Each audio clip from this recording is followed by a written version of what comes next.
I'm Colin Sanders and this is the History Books Review, where I'm working my way through an extended review of Gibbon's Decline and Fall of the Roman Empire. I've reached the point at which we can start thinking of this as being a history of the Byzantine Empire. The term Byzantine to describe the Eastern Roman Empire wasn't commonly used in Gibbon's time, though he uses that adjective often enough.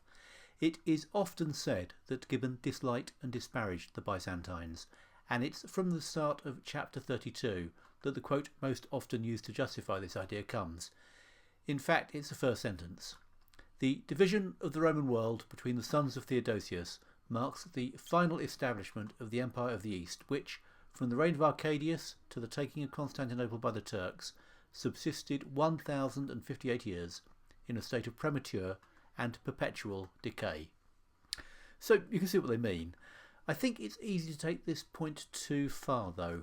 The story arc from Gibbon's point of view was the decline from the Republic, which loosely resembled the constitution of his own country in his own time, to that of an absolute theocratic monarchy, which in turn was incapable of maintaining intact the state which it ruled.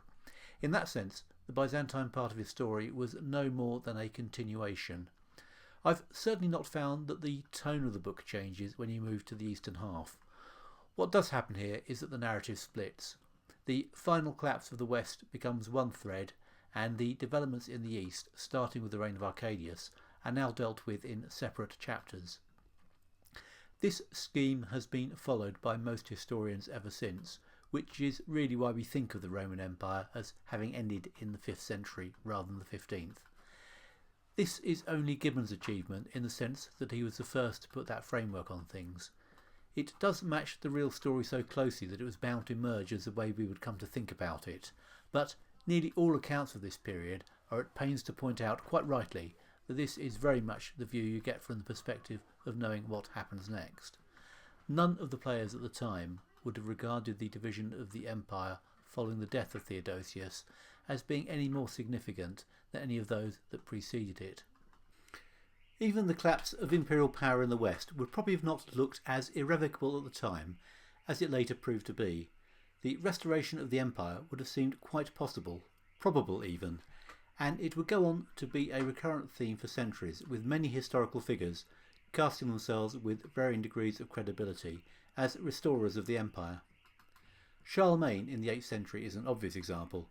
Napoleon a less obvious one, though he went to some trouble to make his empire look like the Roman Empire, with his eagles and his triumphal arches. Even Hitler had shades of it. It was also a common notion in culture. King Arthur was often portrayed as the restorer of the empire. Tolkien's Lord of the Rings has the same idea, ending with the return of the king who reforges a large political entity previously lost.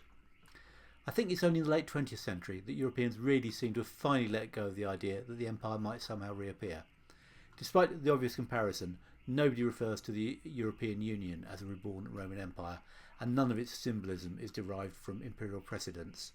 The treaty that set it up was signed in Rome, but nobody noticed that was the city that was the capital of the state which once covered a big chunk of the EU. The only figure who has made a big deal of the comparison between Rome and the modern European Union is semi-politician Boris Johnson, the Mayor of London, a part-time classicist and a full-time buffoon. He's written a book on the subject which I've no intention of reading. I just point it out to show that the idea is not really a mainstream one. But while the European imagination has until recently fixed itself onto the Western Latin Empire, the Eastern Greek one has tended to be ignored. It would be unfair to blame this on Gibbon, as is often done. Gibbon may have disliked what he learnt about it, and frankly there is a great deal to dislike, but he still managed to keep writing for another 3 volumes, giving the East as much coverage as he gave the West. So we get as much detail of the court of Arcadius as we got about Honorius.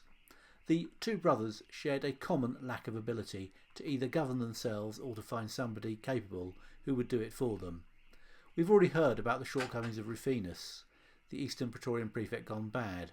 His rise to power and subsequent removal was intimately linked with Stilicho's career in the West. One might have supposed that with that experience behind him, Arcadius might put a bit more thought into his choice of favourites, but he managed to find himself under the sway of someone who was, if anything, even less suitable. The eunuch Eutropius had a colourful background, including spells as a catamite, a pimp and even a beautician in residence to an aristocratic lady.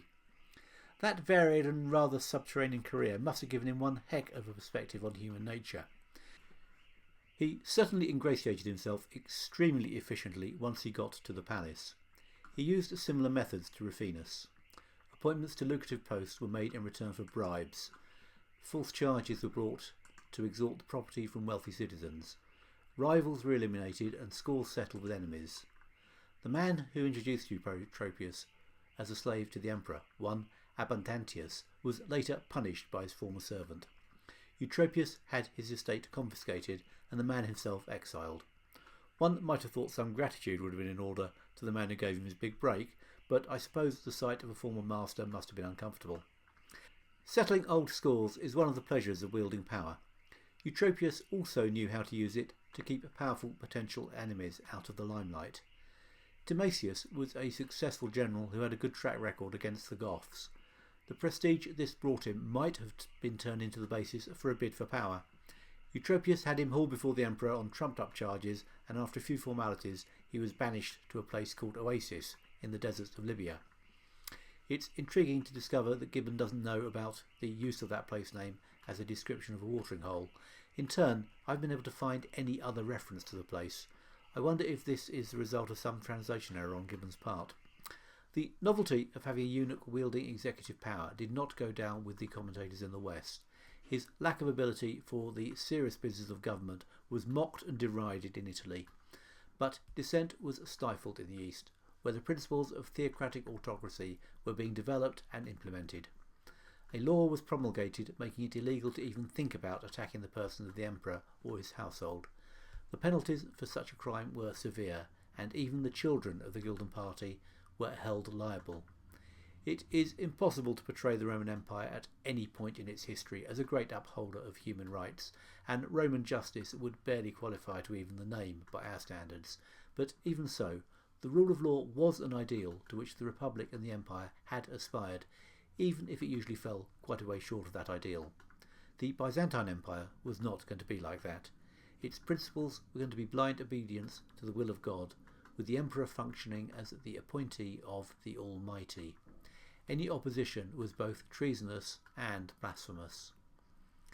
There isn't much to be said for this system, but it does have the one great advantage of stability.